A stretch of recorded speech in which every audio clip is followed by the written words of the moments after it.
Assalamualaikum warahmatullahi wabarakatuh. Bismillahirrahmanirrahim. Alhamdulillahirabbil alamin wa bihi nasta'in ala umuri dunya waddin wa salatu wassalamu ala asyrafil anbiya wal mursalin wa ala alihi wa sahbihi wa man sara ala nahjihi bi ihsanin ila yaumiddin wa ba'd. Allahumma inna nas'aluka ilman nafi'an wa na'udzubika min ilmin la yanfa'. Allahumma 'allimna ma yanfa'una wanfa'na bima 'allamtana ya rabbal alamin. Hadirin Allah muliakan, alhamdulillah kita panjatkan puji dan syukur kita kepada Allah tabaraka wa taala atas nikmat yang Allah berikan kepada kita sehingga kita bisa bersua pada kesempatan kali ini, bisa kembali menambah ilmu kita, dan semoga juga bukan hanya ilmu tapi iman kita, sebagaimana konsep para sahabat dahulu. Mereka mengatakan ta'ala nu'min sa'atan, ketika mau bicara tentang ilmu, mau bicara tentang Al-Quranul Karim, berbicara tentang hadis Nabi SAW, mereka membangun narasi, marilah kita menambah iman kita sejenak. Jadi berbicara, membahas, mengkaji, mentadaburi ayat-ayat Allah Subhanahu wa taala dan hadis-hadis Nabi SAW adalah sebuah penambah dan booster keimanan, dan itu yang kita yakini. Oleh karena itu, ini bukan hanya tentang pengetahuan, wawasan, pemahaman dan pengertian, tapi ini tentang bagaimana menambah iman kita dan ketakwaan kita kepada Allah Subhanahu wa taala. Sebagaimana salawat dan salam semoga senantiasa tercurahkan kepada Rasulullah alaihi salatu wassalam serta para keluarga, para sahabat dan orang-orang yang istiqamah berjalan di bawah naungan sunnah beliau sampai hari kiamat kelak. Semoga Allah Subhanahu wa taala memberikan kita ilmu nafi'. Allahumma inna nas'aluka ilman nafi'an wa na'udzubika min ilmin la yanfa'. Dan semoga Allah melindungi kita dari ilmu yang tidak bermanfaat. Hadirin Allah muliakan, ada dua pembahasan tersisa dari surat Al-Isra ayat 24 yang dibawakan oleh Imam An-Nawawi rahimahullahu ta'ala. Ketika kita dididik sama Allah Subhanahu wa ta'ala untuk mentauhidkan Allah Subhanahu wa ta'ala, untuk beribadah hanya kepada Allah Subhanahu wa ta'ala dan berbakti kepada orang tua, khususnya ketika mereka di usia lanjut, maka Allah berfirman, fala taqul lahuma jangan mengatakan wala tanharhuma, dan jangan suara tinggi, jangan main fisik, atau jangan membuat sikap menggunakan fisik kita yang membuat mereka sedih, kecewa dan marah atau tersinggung. Wa qul lahuma qawlan karima, dan berbicara dengan kalimat yang mulia, kalimat yang indah, walaupun mungkin kontennya negatif, atau kita mengatakan ketidakbisaan kita, atau ketika kita tidak bisa mengikuti keinginan mereka, mungkin keinginan mereka salah, tidak selaras dengan Allah Subhanahu wa taala dan Rasulnya SAW, maka yang salah tetap salah, yang tidak tetap tidak. Tapi bagaimana berbicara dengan mulia, bagaimana berbicara membuat nyaman atau meminimalisir ketidaknyamanan semaksimal mungkin.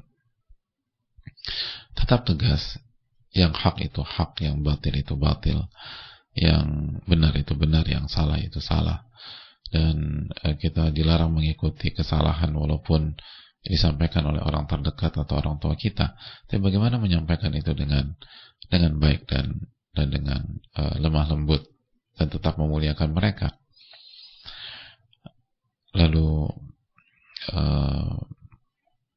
Allah berfirman, wakhfid lahum janaha dzulli minar rahmah, dan rendahkan kepakan sayapmu, artinya tawaduklah engkau di hadapan mereka karena menyayangi mereka dan karena mencari wajah Allah Subhanahu wa taala. Wa qur rabbirhamhuma kama rabbayani shaghira, dan doakan semoga Allah merahmati mereka berdua sebagaimana mereka mendidikku semenjak kecil. Dan kita sudah menjelaskan keterangan para ulama ketika membahas kama rabbayani atau kama, sebagaimana, ternyata maknanya jauh lebih luas, dan semoga kita bisa diberikan taufik untuk memahaminya dengan baik. Hadirin Allah muliakan, pada kesempatan kali ini secara tegas Allah berfirman, atau Allah menjelaskan tentang tarbiyah di sini. Kama rabbayani shaghira, kama rabbayani shaghira, sebagaimana mereka mendidik kami di saat, atau mendidikku di saat aku kecil. mendidikku di saat aku kecil. Dan kita tahu salah satu makna kaf di dalam ayat kama rabbayani shaghira adalah li ta'lil. Jadi kita mendoakan di antara faktornya secara khusus dan utama karena mereka didik kita saat kita kecil. Ini menunjukkan pentingnya tarbiyah. Inilah pentingnya pendidikan anak. Inilah pentingnya pendidikan anak bagi kita orang tua. Karena disebutkan secara khusus, walaupun ini doa untuk semua orang tua yang muslim, yang beriman kepada Allah Subhanahu wa taala. Tapi secara khusus Allah berfirman, kama rabbayani shaghira. Kama rabbayani shaghira. Sebagaimana mereka mendidik aku semenjak pada saat aku kecil.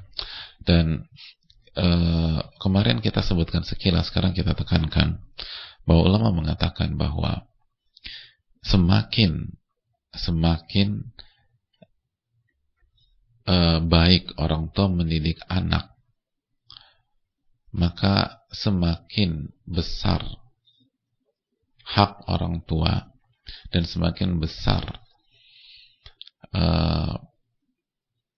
porsi mereka di dalam doa ini. Semakin kuat doa ini mereka nikmati, semakin besar keutamaan doa ini bagi mereka.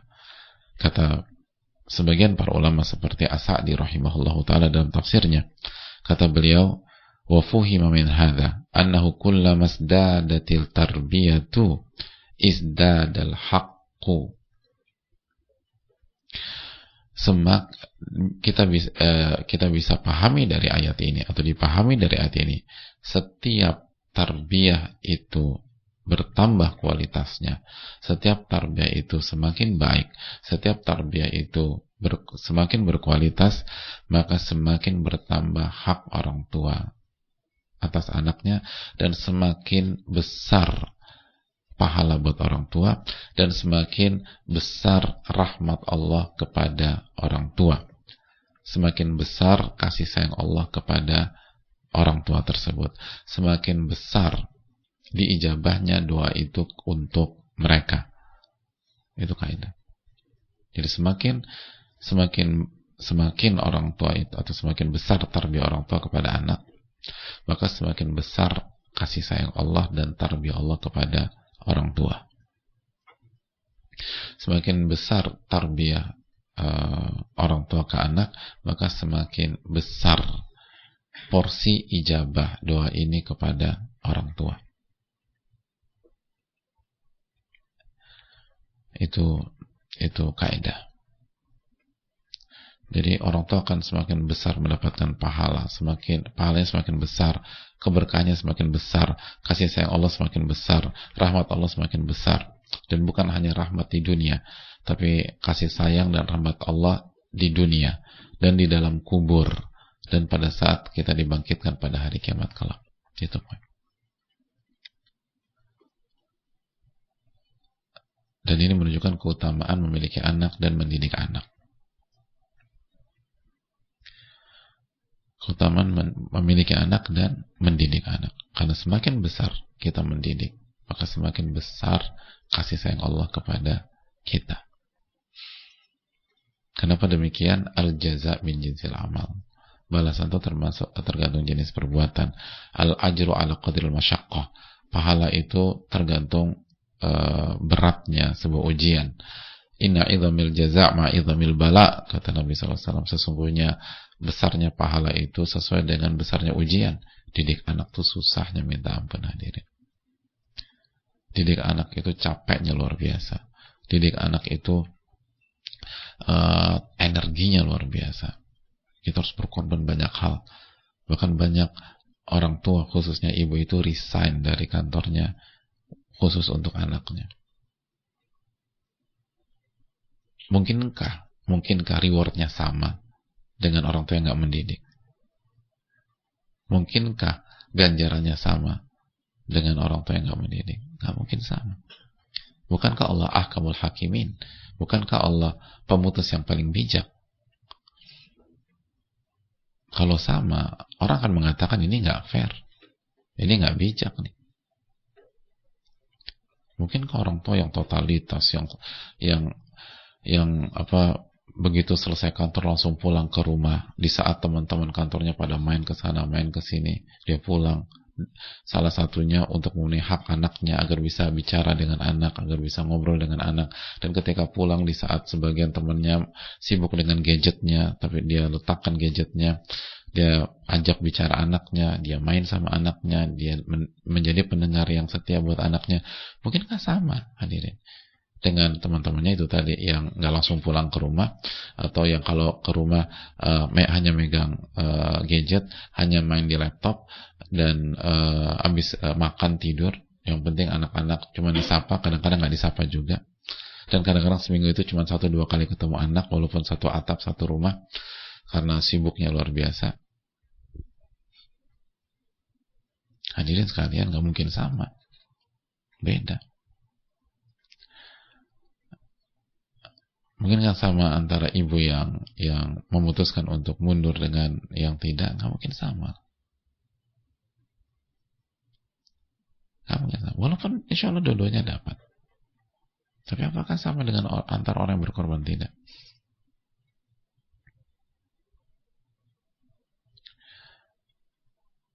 Ataukah apakah sama dengan seorang ibu yang single parents gitu, yang dia harus bekerja, lalu dia berusaha ada waktu buat anaknya sesuai dengan keterbatasan dia harus gabungkan antara bekerja di rumah dengan ini, dengan seorang ibu yang semua fasilitas dapat tapi nggak punya waktu dengan anak. Emangnya kira-kira dua ibu itu sama, hadirin? Jadi single parent itu nggak mudah, karena bisa jadi seorang ibu harus bekerja mencari rezeki yang halal, karena dia tulang punggung. Jadi sebanyak wanita itu kita itu jadi udah jadi tulang rusuk, tulang punggung pula, dua fungsinya, dan totalitas mereka habis-habisan.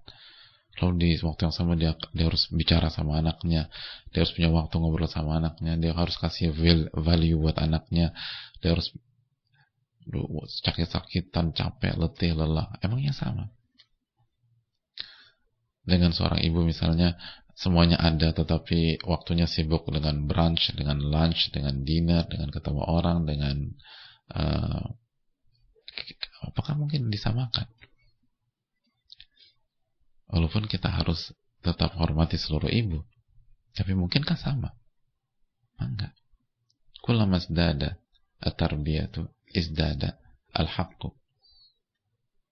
Itu kaidah. Semakin besar tarbiyah kita, semakin besar keutamaan, semakin besar rahmat Allah, semakin besar kasih sayang Allah. Dan ingat, bukan hanya di dunia.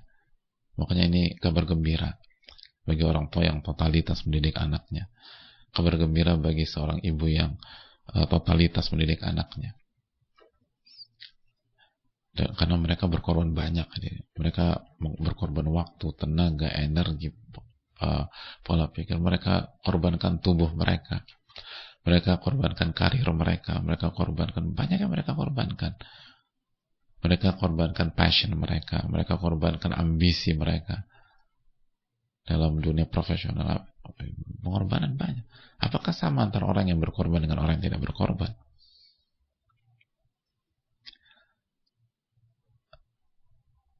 Maka orang tua seperti ini, khususnya ibu, maka ia akan mendapatkan kasih sayang Allah di dunia, kasih sayang Allah dalam kubur, dan kasih sayang Allah Subhanahu wa taala di hari kiamat kelak. Kalau dia ikhlas, dan kalau dia mentauhidkan Allah Subhanahu wa taala, kalau dia beriman. Jadi kita tuh jangan kesian ya, dia harus ini, jangan kesian-kesian, mereka itu luar biasa. Dan jangan minder. Setiap wanita yang fokus dengan anak, jangan minder.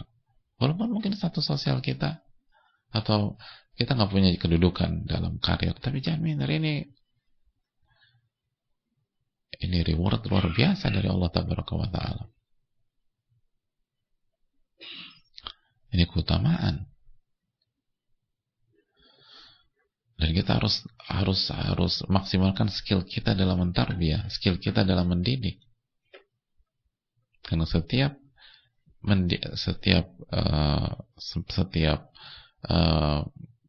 ilmu baru dalam mendidik dan kita amalkan dan sesuai dan selaras dengan Al-Quranul Karim dan hadits Nabi SAW yang sahih, maka itu pahala, itu kasih sayang, itu rahmat. Makanya kalau kita lihat para ibu deh yang mendidik anaknya tulus ya, ikhlas ya, bukan terpaksa, tulus, itu hidupnya happy, itu hidupnya senang.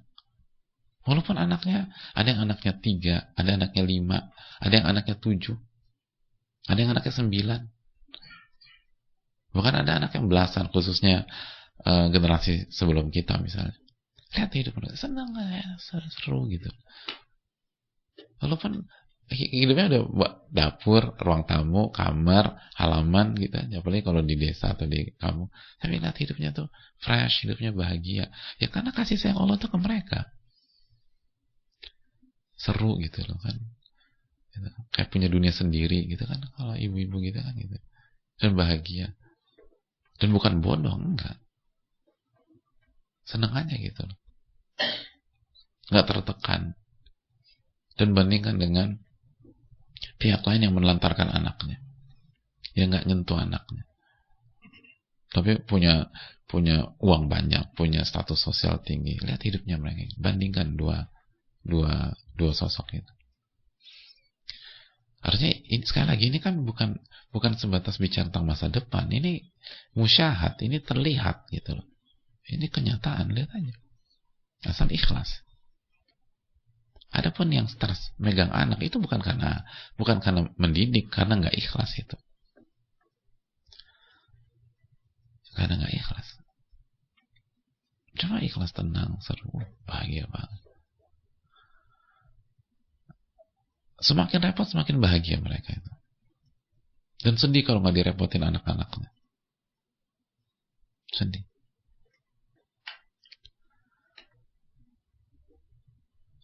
Bahkan sampai anak-anaknya udah punya pasangan tetap diurusin, istri anaknya diurusin, suami anaknya diurusin gitu loh. Boh, seru aja. Asal masih kuat ya gitu.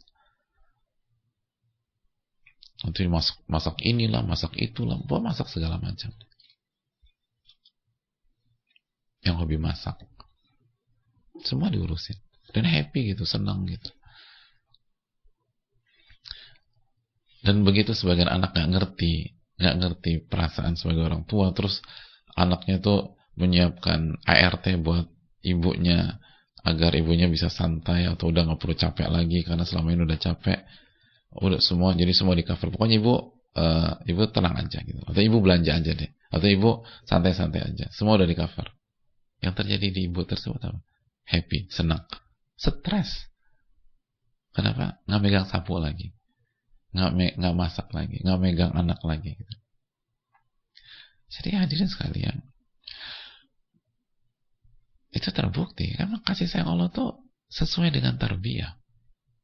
Karena ayatnya itu, Rabbirhamhuma kama rabbayani shaghira. Ya Allah, sayangilah kedua-duanya sebagaimana mereka mendidik aku saat aku kecil. Itu happy. Jadi ketika kita kecil mereka bahagia, ketika mereka udah besar-besar, ketika anak udah besar-besar, mereka tetap bahagia. Lihat orang-orang yang kesepian ketika di akhir tuanya. Padahal mereka punya anak, bukan sebagai mereka anaknya banyak. Kenapa? Karena waktu anaknya kecil mereka nggak didik anak mereka.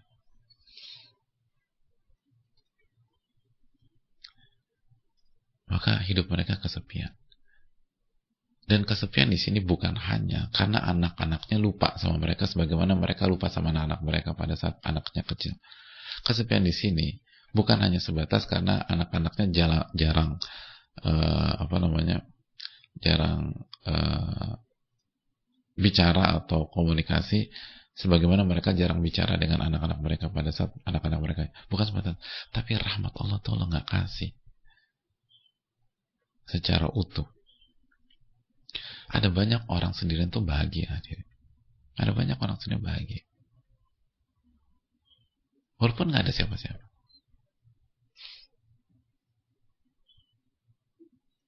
Imam Nawawi rahimahullah tuh nggak punya anak.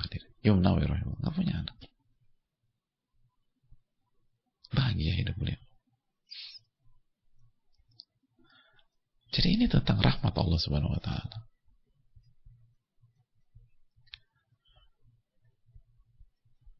Secara umum istri-istri Nabi SAW setelah Nabi SAW wafat, nggak ada suami, nggak ada anak. Bahagia hidup mereka.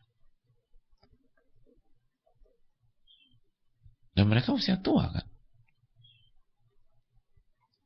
Secara umum mereka nggak punya suami.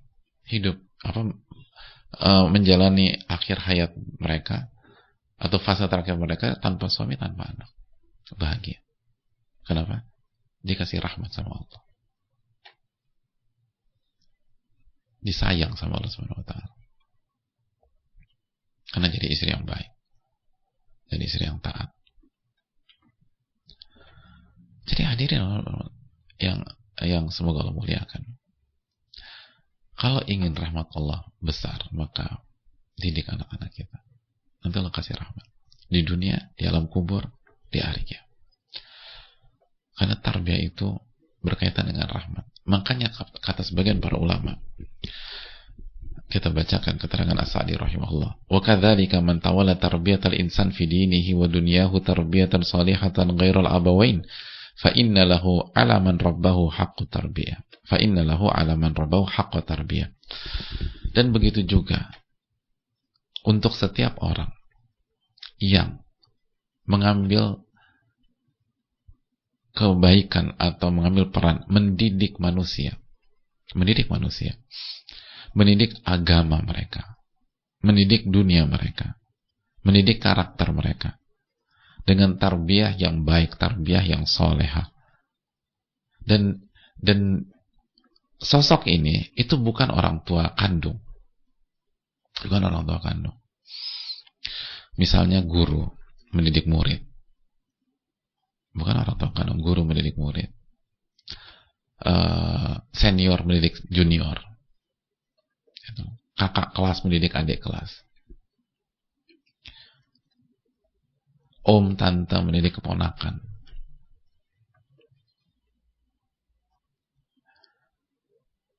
Bukan orang tua kandung. Atau misalnya orang tua asuh mendidik anak asuhnya. Orang tua asuh. Ada seorang anak yang dibuang sama orang tuanya, diambil, dididik. Semuanya. Yang mendidik, ya, asal mendidik, bukan memanjakan, tapi mendidik. Seperti guru tadi. Apa yang terjadi? Fa innahu 'ala man rabbahu haqqut tarbiyah.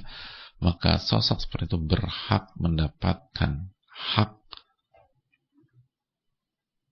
tarbiyah dari orang yang dia didik. Orang yang dia didik punya hak. Jadi guru-guru kita punya hak yang harus kita tunaikan. Orang tua asuh itu punya hak yang harus ditunaikan oleh anak asuhnya. Nggak boleh kurang ajar. Nggak boleh ini, nggak boleh itu.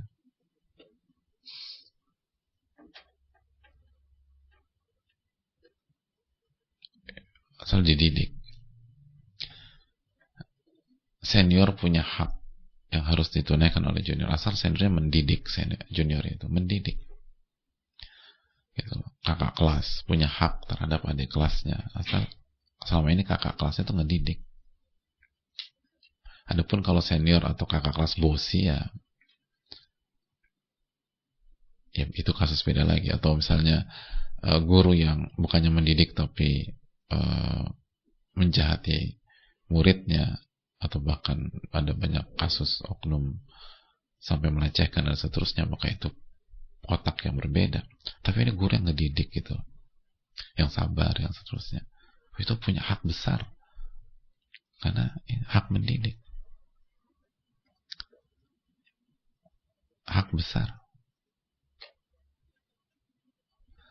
Makanya sampai-sampai Allah berfirman tentang Yusha bin Nun, muridnya Nabi Musa alaihissalam, itu dengan sebutkan kan fatahu dalam surat Al-Kahfi, dalam Al-Quranul Karim. Fatahu di antara maknanya, kata para ulama seperti dalam tafsir Al-Qurtubi, hamba sahaya. Emang Yusha bin Nun hamba saya? Bukan. Tetapi murid itu berkhidmat sama guru. Kenapa? Karena hak guru itu besar. Sebagaimana hamba saya berkhidmat kepada tuannya. Itu poin. Karena orang yang punya orang yang ngedidik kita itu pahalanya besar, Pak. Makanya itu kenapa kita coba latih diri kita, mendoakan Imam Nawawi, mendoakan para ulama, mendoakan ahli ilmu, mendoakan guru-guru kita. Ya, penting. Karena kita harus, sebenarnya yang harus kita kasih lebih dari itu, hak tarbiyah. Tapi kalau kita sekarang baru bisa doain, ya doain lah. Jangan udah nggak bisa ngasih apa-apa, nggak doain juga, ya terus gimana pertanggungjawaban kita di hadapan Allah? Bagaimana pertanggungjawaban kita di hadapan Allah Tabaraka wa Ta'ala?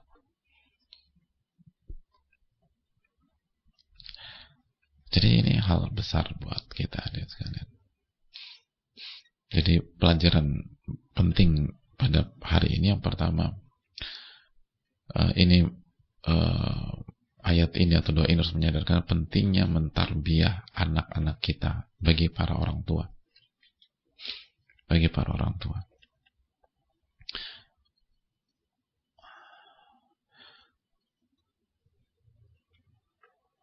Kalau orang tua mau dapat kasih sayang dan rahmat Allah yang maksimal.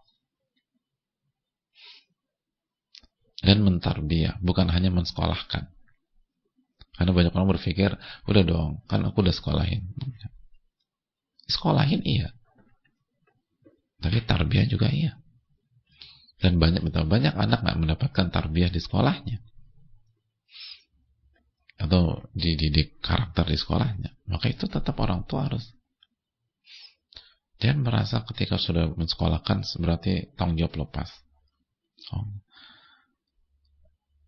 Kalau untuk duit aja kita semangat, bahkan banyak orang cari side job untuk duit, untuk uang.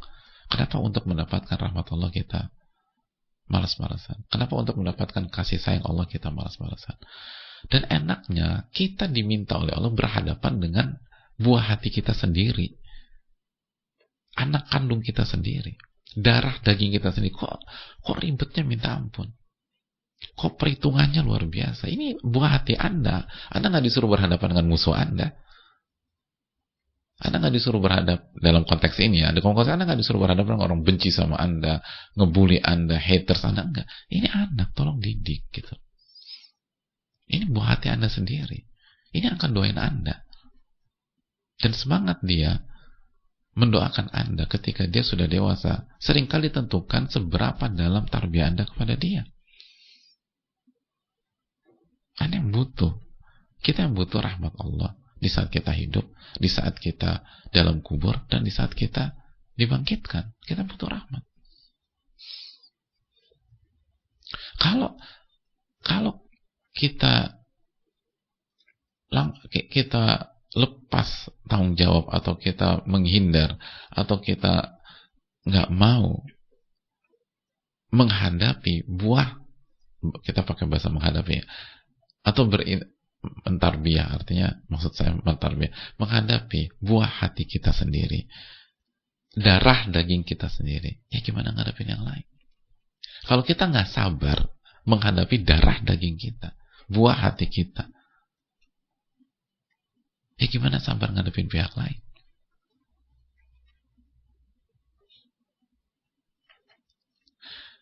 Dan coba kita jujur deh, ada banyak di antara kenakalan atau kebandelan anak kita Itu kalau orang tuanya, kalau ayah atau ibunya mau sedikit aja merenung, mau sedikit aja muhasabah, itu copy paste kita.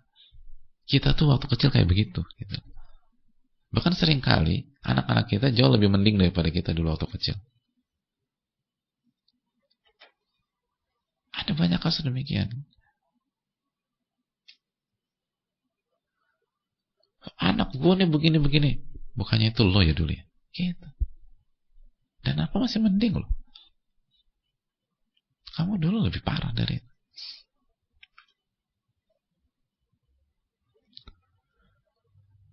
Jadi subhanallah. Itu menunjukkan dia darah daging kita. Sampai nakalnya sama.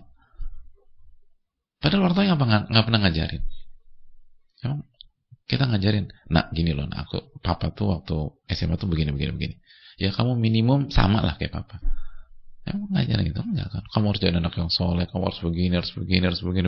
Ternyata 1-2 kali bandel atau nakal. Nggak mau kita. Gitu.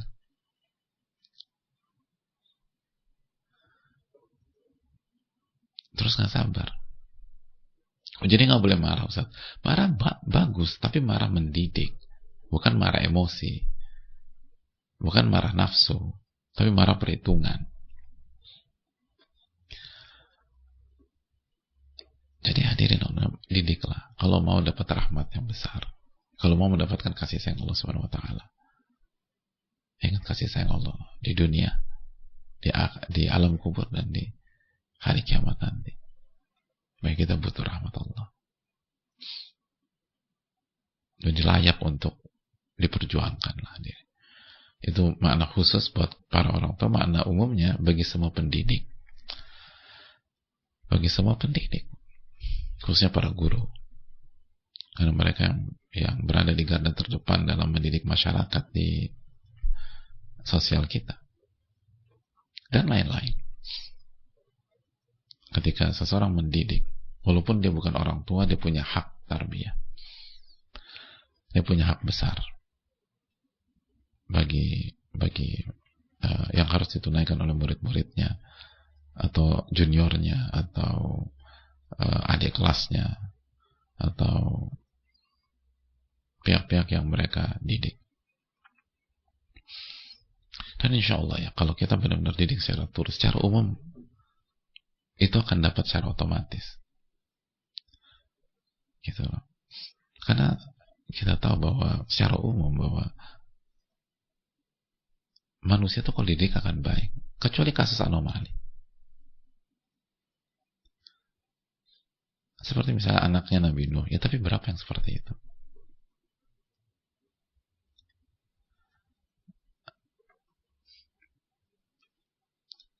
Insya Allah manusia baik gitu.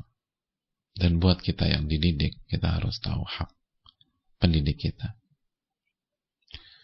Dan pendidik yang real, bukan hanya label gitu. Kalau label banyak, tapi benar-benar bisa didik, bisa ngarahin dan seterusnya. Itu nggak boleh lupa hak itu. Kalau nggak berkah hidup kita. Dan semoga Allah mengampuni kita.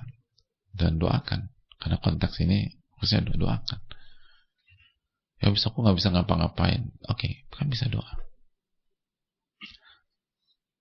Doa, dan lakukan apa yang bisa kita lakukan. Ini bisa disampaikan jazakallahu khair, semoga bermanfaat. Saya rasa cukup. Rabbana taqabbal minna. Semoga Allah memberikan kebaikan buat kita semua. Allahumma inna nas'aluka ilman nafi'an wa na'udzubika min ilmin la yanfa'. Rabbighfir lana wa liwalidina warhamhum kama rabbawna sigara. Amin ya rabbal alamin. Subhanaka wa la ilaha illa anta astaghfiruka wa atubu ilaik. Assalamualaikum warahmatullahi wabarakatuh. Syukur.